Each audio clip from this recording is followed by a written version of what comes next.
Hey, bienvenue dans cette nouvelle vidéo où aujourd'hui on va discuter de les cérémonies dans ma pratique personnelle de l'hellénisme païen en quelque sorte. Donc attention, toujours petit disclaimer, ma vidéo et ma pratique n'est pas à but reconstitutionniste pur et dur.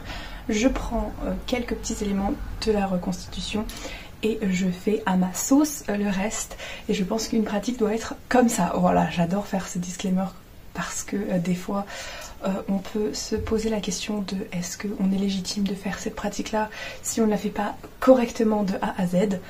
Ne vous en faites pas, chaque pratique ressemble à son pratiquant et donc il n'est pas obligé de suivre à la perfection chaque lettre et chaque détail de une pratique. Il y a autant de pratiques que de pratiquants comme j'ai dit, donc c'est parti, on va voir ça. Autre petit disclaimer, celui-ci ne concerne pas du tout cette vidéo ou quoi que ce soit.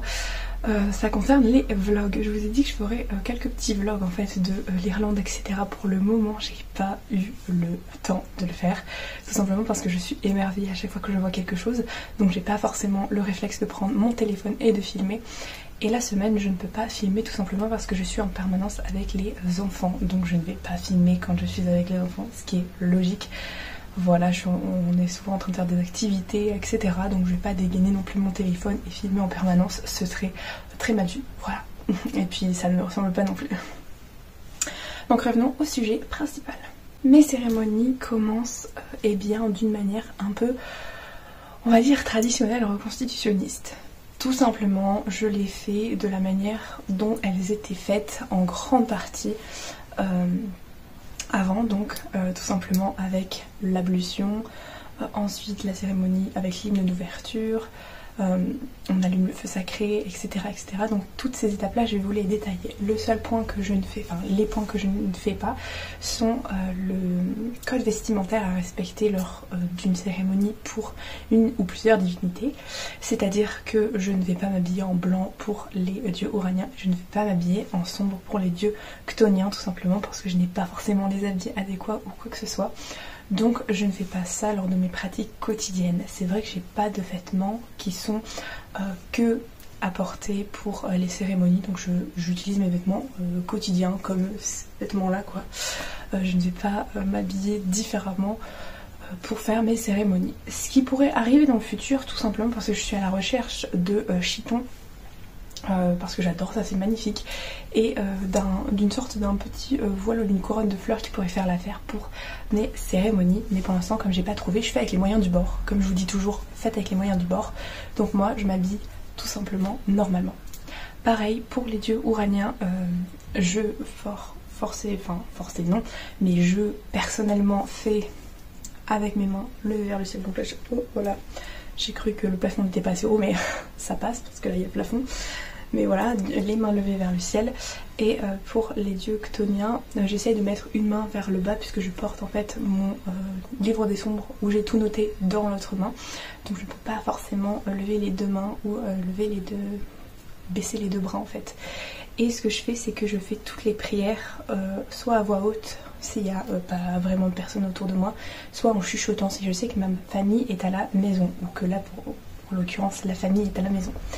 Parce que normalement, on va dire dans la reconstitution, pour les dieux ouraniens, on fait les prières à voix haute et les hymnes à voix haute, et pour les dieux chtoniens, on les fait à voix basse en chuchotant en fait, et tête dirigée vers le sol ou tête dirigée vers le ciel.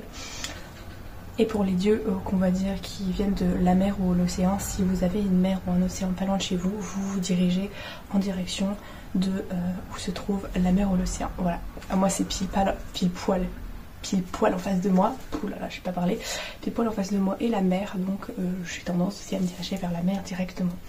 Mais je ne fais pas cette règle de chuchoter ou de parler à voix haute pour les divinités qui sont préconisées pour. Je fais selon ma sauce et selon qui est autour de moi aussi. C'est pour éviter de déranger les gens dans la maison. Logique. Donc chaque petite cérémonie commence avec les ablutions. Donc les ablutions, ce terme ablution déjà, je ne savais pas ce que c'était pendant longtemps jusqu'à ce que j'aille chercher en fait. Donc je vais vous le décrire tout simplement. C'est une sorte de petit mini rituel qu'on fait en se lavant afin d'être débarrassé de plusieurs, en l'occurrence ici dans le lénisme c'est les miasmes, mais afin d'être, on va dire, prêt à se diriger et parler aux divinités en étant propre et non en étant entouré de toutes les mauvaises énergies, toutes les crasses qu'on peut avoir énergétiques et qui vont polluer en fait l'environnement divin. Donc il y a, on retrouve ça dans plusieurs religions, hein, comme il y a chez les personnes musulmanes, donc la religion musulmane, on trouve ça aussi, les ablutions à faire avant. On peut aussi considérer que l'eau bénie que utilisent les chrétiens est aussi une sorte d'ablution. Et donc aussi ici, dans le lénisme, on utilise l'ablution. Alors l'ablution, le liquide qu'on utilise pour faire l'ablution s'appelle le kernips. Mais le kernips, il faut qu'on le crée. Et le kernips est simple à faire, tout simple. Vous prenez en fait de l'eau froide, hein, de l'eau, enfin voilà, de l'eau du robinet ou autre. Vous pouvez changer, alors si vous êtes plus dans l'approche païenne, vous pouvez changer et améliorer. Si par exemple vous vous sentez aujourd'hui un petit peu plus renfermé sur vous-même et vous avez envie d'être un petit peu dans une énergie plus solaire, utilisez de l'eau solaire. Si jamais vous êtes un petit peu plus dans les émotions aujourd'hui, utilisez de l'eau de lune, etc. Vous pouvez utiliser de l'eau de la mer qui est déjà salée, enfin bref, vous pouvez utiliser plein de choses. Sachant que dans l'eau, il faut rajouter du sel. Comme ça, ça crée en fait l'action de saler pour se nettoyer. Et le kernips est créé et sacralisé lorsque l'on y met à l'intérieur soit une feuille de laurier qu'on a brûlée. Donc on la brûle un petit peu et on la plonge directement, enfin moi je la jette en fait dans l'eau et elle s'éteint toute seule. Et sinon on a une petite allumette qu'on a allumée parce que c'est vrai que pas tout le monde a des feuilles de laurier à disposition, donc l'allumette est simple à mettre à l'intérieur tout simplement. Et avec ça vous avez créé votre kernips. Ensuite il faut se laver, donc on va dire traditionnellement, voilà j'avais perdu le mot, on se lave 3 fois les mains, 3 fois les avant-bras, 3 fois la bouche, le nez, les yeux et le visage ainsi que la tête. Moi ce que je fais c'est que je me lave bien 3 fois les mains, 3 fois les avant-bras et ensuite je m'en tapote un petit peu sur le visage et ce que je fais c'est que je l'asperge tout autour de ma tête comme ça 3 fois parce que à chaque fois avoir de l'eau salée que ce soit dans vos cheveux ou sur votre peau, donc votre peau si, enfin on se nettoie donc ça va, mais les cheveux on se les nettoie pas tous les jours. Donc si jamais je m'en mets trop sur les cheveux, ben ça va faire qu'au soleil après mes cheveux ils vont être hyper secs, ils vont être pas bien du tout et c'est pas trop ce qu'on veut quoi. Enfin voilà, j'adapte en fonction aussi de moi, tout simplement, je vous donne ce petit tips aussi. Sinon ce que vous pouvez faire aussi, ça c'est vraiment une pratique moderne et une pratique que je ne fais pas encore puisque j'ai pas de récipient pour, mais si je pouvais je le ferais. C'est créer un kernips que vous allez mettre dans un petit spray. Comme ça vous pouvez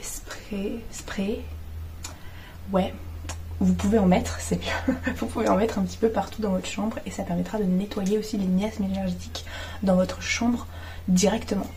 Donc c'est pas obligé que vous le fassiez sur vous, juste sur vous. Vous pouvez le faire aussi dans un environnement ou autour de votre hôtel. Je ne sais pas si vous souhaitez le nettoyer un petit peu plus avec le kernips, puisque lorsque aussi on nettoie la pièce, on a tendance ensuite, une fois qu'on a créé le kernips, à se nettoyer soi-même et à nettoyer aussi la pièce dans laquelle on est. Donc ça c'est une pratique qu'on peut faire, mais sinon on prend donc l'eau, on met juste nos petits, on prend le kernips, on met juste nos petits doigts dedans et en fait on va asperger les 4 coins de la pièce, histoire de faire en fait une sorte de cercle immense, de sacraliser en fait toute la pièce pour la nettoyer, voilà, pour toute la nettoyer. Et on asperge aussi un petit peu sur l'autel. J'aime pas trop asperger non plus sur mon autel et je ne lave pas non plus mes mes outils avant de faire la cérémonie avec le kernips, parce que la coupe par exemple dans laquelle je verse les libations et je vais boire à la fin, le goût salé c'est pas top. Donc j'évite, puisque vraiment moi je charge en sel, hein. Quand on me dit mets du sel, je mets du sel dans l'eau quoi. Voilà, je fais pas les choses à moitié, je sais pas doser en fait. C'est un des défauts quoi, je vais dire, voilà. Mais Donc vraiment je lave pas non plus tous mes outils parce qu'il y a certains aussi outils, j'ai pas envie de mes statues en fait que le sel soit corrosif pour les statues et qu'il les creuse et que ce soit à la fin qu'elle soit grignotée par le sel quoi. Ou que ça laisse une pellicule aussi lorsque ça sèche, enfin bref, j'ai pas envie non plus de ça. Donc je fais comme ça. Ensuite ce que on fait après une cérémonie, donc là on a ce qu'on fait avant une cérémonie plutôt, oh là là n'importe quoi. Donc ce qu'on fait avant une cérémonie, c'est que après avoir fait des ablutions, on va créer le feu sacré. Et alors là il y a 46 millions de méthodes que vous pouvez utiliser. Soit vous êtes un vieux de la vieille comme on dit et vous utilisez la traditionnelle version, soit de la bougie, soit du petit plat en fonte où vous mettez des brins, que ce soit d'olivier ou des brins des petites branches que vous avez. Attention à regarder du coup si un arbre, les branches et les feuilles quand elles brûlent ne sont pas nocifs, la fumée n'est pas nocive pour certains arbres ou certaines plantes. Faites attention à ça, c'est très important. Donc soit vous pouvez utiliser des branches d'olivier que vous avez trempées soit dans l'alcool, soit dans de l'huile, etc. et que vous faites un petit peu votre petit brasero comme ça, votre petit feu sacré. Soit vous utilisez une bougie qui est plus ou moins grande, ça dépend si vous aimez que la bougie reste allumée longtemps, donc vous allez avoir peut-être une bougie de 7 jours. Si vous la laissez tout le temps allumée, ce que je ne recommande pas du tout, puisque une bougie c'est dangereux quand même. Donc soit vous faites comme ça, soit vous avez la méthode si vous n'avez pas du tout de bougie ou que vous ne pouvez pas faire de feu sacré, du charbon ardent. Donc ça c'est celle que j'utilise moi, du coup pour faire mes petites offrandes à l'intérieur. Et si jamais vous êtes une personne qui n'a pas du tout ça, pas du tout de choses comme ça, ne vous en faites pas. Vous pouvez très bien utiliser des petites bougies, vous savez, des fausses bougies en fait, où il y a des piles à l'intérieur et vous allumez juste ça et ça fait votre feu sacré qui est allumé. C'est ce que j'avais tendance à laisser chez moi en France allumé pendant la nuit, une petite fausse bougie. Là il faut que j'en reprenne pour l'allumer aussi pendant la nuit, comme ça évite aussi, vous pouvez la laisser allumer quand vous n'êtes pas chez vous. Comme ça évite de cramer votre maison. C'est quand même pas très négligeable, hein, on va pas se le cacher. Moi j'ai trouvé que cette méthode était incroyable. Donc pour l'avoir testée et approuvée, je vous en fais part quand même. Parce que bon, hein, c'est bien gentil de vouloir laisser la bougie allumée, mais c'est quand même très dangereux, surtout s'il y a des enfants à proximité ou quoi. Une petite fausse bougie, ça fait de mal à personne et en plus ça permet symboliquement, c'est le symbole que vous y mettez dedans, l'intention que vous y mettez dedans, ça permet de faire le taf. On va dire parfaitement quoi. Donc il n'y a pas de problème avec ça. Bon, on a des petits chats qui nous ont rejoints, comme vous pouvez l'entendre. Donc vous allez peut-être entendre les petits chats. Oh, ils sont tout mignons. Il y en a une qui dort à côté là. Et là, le petit deuxième qui arrive et il parle beaucoup. Voilà, il parle beaucoup. Oh George. Oui, tu parles beaucoup. Oui, tu parles beaucoup. Super. Donc, tout simplement, lorsque vous allez allumer votre feu sacré, vous pouvez dire tout simplement « J'allume ce feu sacré en l'honneur des dieux, afin que dans mon foyer brûle toujours la flamme bénie ou sacrée, ou comme vous le souhaitez. » Et après, tout simplement, vous allez toujours commencer par un hymne à Hestia, puisque Hestia est la première et la dernière. Donc un petit hymne à Hestia pour signifier le début de la cérémonie. Même avant l'hymne d'ouverture, l'hymne à Hestia, je trouve qu'il est très important. Oui, qu'est-ce qu'il y a? Qu'est-ce qui leur arrive à ces chats? Je sais pas ce qui leur arrive. Tout simplement.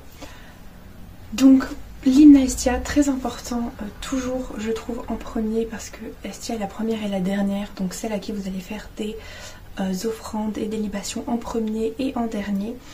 C'est la déesse qui représente la flamme sacrée et la protectrice des foyers, donc c'est quand même super important que ce soit elle qu'on honore en premier et en dernier afin d'apporter protection et joie partout en fait. Enfin, pour moi c'est vraiment essentiel. Après, soit vous entamez directement votre hymne d'ouverture, soit vous pouvez faire un hymne à Hermès, puisque Hermès est quand même le dieu communicateur, le dieu messager, mais il n'est pas que ça, attention, hein. Mais là c'est plutôt ce rôle-ci qu'on va on va dire prier et honorer, puisque c'est pour ça qu'on va l'honorer, pour faire parvenir nos hymnes et nos prières jusqu'à la divinité ou les divinités que l'on honore avec ces cérémonies. Tout simplement. Donc soit vous faites juste Hestia et vous passez directement à l'hymne d'ouverture et à la cérémonie, soit vous faites aussi l'hymne à Hermès ou une petite prière du moins à Hermès pour envoyer vos paroles jusqu'aux divinités que vous honorez.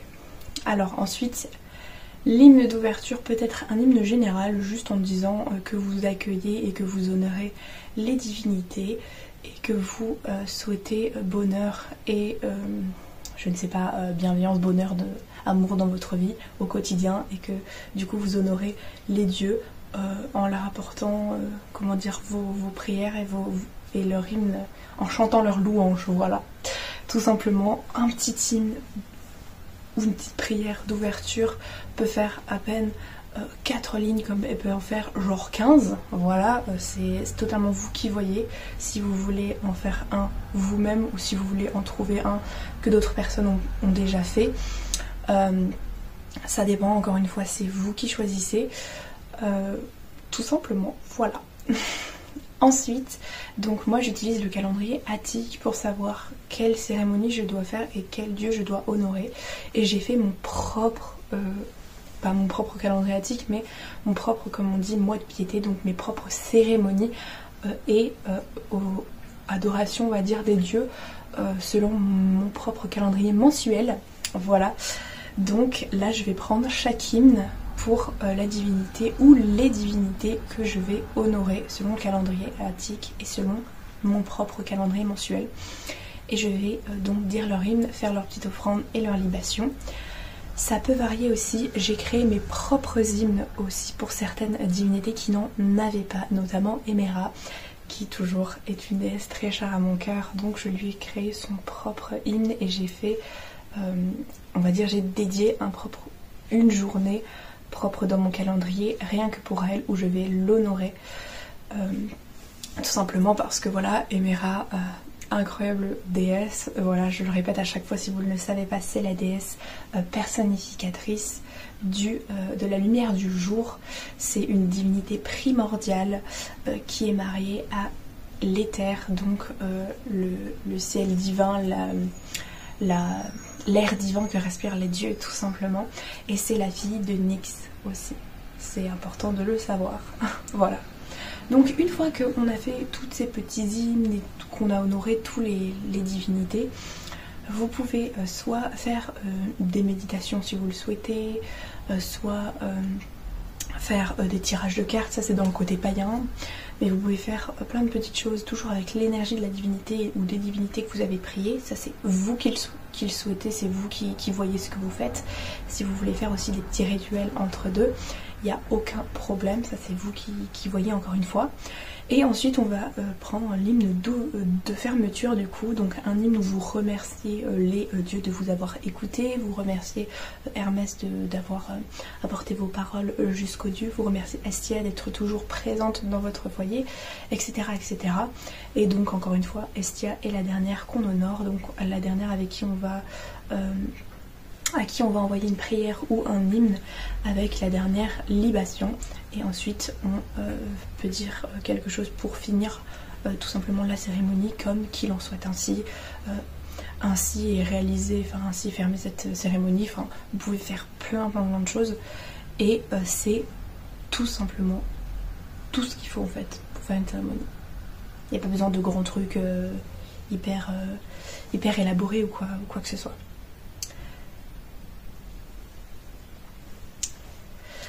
Pour les offrandes, justement, lors de cérémonies, alors généralement, si vous êtes toujours un vieux de la vieille, vous voudriez brûler les offrandes, puisque c'était comme ça qu'étaient adorés les dieux avant. Donc on leur offrait des offrandes qu'on appelle sacrifices dans le feu directement, en les jetant à l'intérieur dans le feu sacré.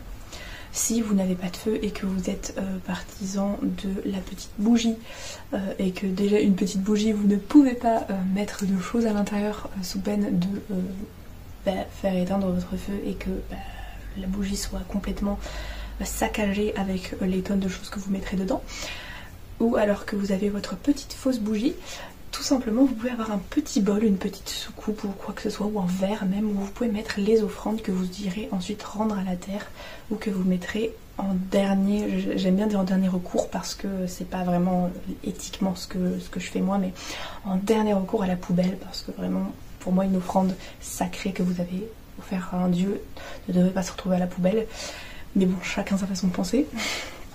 Donc voilà, donc moi je fais comme ça, je les rends à la nature, donc soit je les mets dans un petit jardin, si jamais vous n'avez pas de jardin, je sais que j'ai un petit récipient, genre une espèce de petit, je cherche mais je l'ai pas avec moi, donc vous savez les petites pochettes en tissu là, où normalement il y a des bijoux dedans, moi je mets ça dedans et je les rends à la nature quand je fais mes petites balades à l'extérieur, quand je vois un parc ou une petite zone d'herbe, je les mets là. Et tout simplement vos libations, vous pouvez juste prendre un verre d'eau. Moi je prends pas de vin, je l'explique tout dans la vidéo des offrandes, mais je vous le redis ici parce que ça fait partie aussi de la cérémonie. Donc je sais que je prends juste quelques petites gouttes lorsque j'ai pas un énorme espace où j'ai pas vraiment de grands bols où mettre les libations. Je prends juste quelques petites gouttes et j'asperge sur mon autel, histoire de donner quand même une petite libation à la divinité. Et si jamais vous avez un petit bol ou un autre verre, eh bien vous pouvez en verser un petit peu à chaque fois pour les libations. Et à la fin vous buvez ce qui reste, tout simplement. Donc ça c'était pour les offrandes et les libations. Ça constitue vraiment une grande partie des cérémonies, c'est vraiment tout ce qu'il y a avec les hymnes, tout simplement. Et après, donc on a dit le code vestimentaire, si vous souhaitez le faire, les prières chuchotées ou dites à voix haute. Et ensuite, tout ceci clôt, enfin les cérémonies, c'est tout ce que vous devez savoir et rien d'autre, rien de plus. C'est totalement l'entièreté de la chose, de comment moi je fais mes propres cérémonies. Alors est-ce que je pourrais en filmer une? Je suis pas sûre parce que c'est quand même très personnel les cérémonies. Je peux par contre, comment dire, je serais ravie, j'ai envie de dire, si vous habitez en Irlande, mais je pense pas beaucoup que de personnes habitées en Irlande, enfin des personnes qui me suivent quoi, habitent en Irlande, voilà. Donc, mais si vous êtes en Irlande et pas loin, on pourrait s'organiser comme les grandes cérémonies. Notamment ce qu'on appelle les festivals, voilà, les célébrations, les grandes célébrations comme les Aphrodisies ou les Thesmophories, etc. Donc ça par contre je serais ravie de le faire avec plusieurs personnes, de voir aussi comment ça se déroule, si jamais vous êtes plus expérimenté, que vous avez, je ne sais pas, fait 40 festivals ou juste un, parce que moi j'en ai fait 0, donc voilà. Ce serait toujours bien aussi d'échanger, de voir un petit peu ce que les autres personnes font et comment elles honorent les dieux aussi. Donc voilà, je pense que je ferai des vidéos aussi sur les célébrations et les festivals qui sont dans l'hellénisme. Donc ne vous en faites pas, je ferai tout ça. Je ferai aussi des vidéos sur les dieux. J'avais juste cette petite idée en tête des cérémonies parce qu'on m'a posé la question de comment moi je faisais mes propres cérémonies. Donc je vous donne tout ce que je fais et voilà, à vous d'accorder avec ce que vous faites. Si vous voulez par exemple mettre une petite bougie d'ambiance pour rappeler par exemple vous honorer, je ne sais pas, je vais dire ça parce que j'ai la bougie sous les yeux, mais vous honorez Déméter et comme c'est la déesse de l'agriculture, des récoltes, etc. vous allez mettre une petite bougie à l'odeur de citrouille, d'Halloween un peu, ce qui est dans le thème en ce moment. Pour elle, il n'y a pas de souci, vous êtes obligé d'utiliser une bougie toute simple, etc. Enfin, faites comme vous le souhaitez encore une fois. Si vous voulez faire des pratiques du jour plutôt modernes, vous honorez les dieux aussi dans un côté très très moderne avec des tirages de cartes, des sprays, des huiles infusées ou quoi que ce soit, c'est comme vous le souhaitez. Il n'y a pas de mode d'emploi à choisir où vous vous dites ok je vais prendre ce mode d'emploi là, ou alors ok machin fait comme ça donc je vais faire la même chose. Non, testez, ok, vous avez le droit de tester, par exemple si vous entendez quelqu'un fait comme ça, vous testez, si bien évidemment ça correspond avec vous. Et ensuite, vous voyez, si ça vous va, vous vous adaptez, vous prenez, vous pouvez changer des trucs, ou alors vous pouvez commencer de zéro et créer votre propre pratique. Vraiment, c'est toujours vous le centre de votre pratique. Ne laissez personne dire le contraire. Donc je pense que c'est très très important. De toute façon, la religion et les prières au divin, toujours avec le cœur. Donc si ça vient pas du cœur et que vous suivez bêtement quelque chose, ça ne sert à rien. Tout simplement, voilà. Donc moi je pense que je vais vous laisser là, hein, avec la présence du petit chat qui dort derrière moi. Je sais pas si vous le voyez là. Voilà, donc je vais vous laisser sur ça. Je vous fais plein de gros bisous à tout le monde. Je vous envoie plein de bonnes ondes, plein de bonnes choses. On se retrouve à la prochaine pour une prochaine aventure. Et jusque là, portez-vous bien et que les dieux vous gardent. Bisous!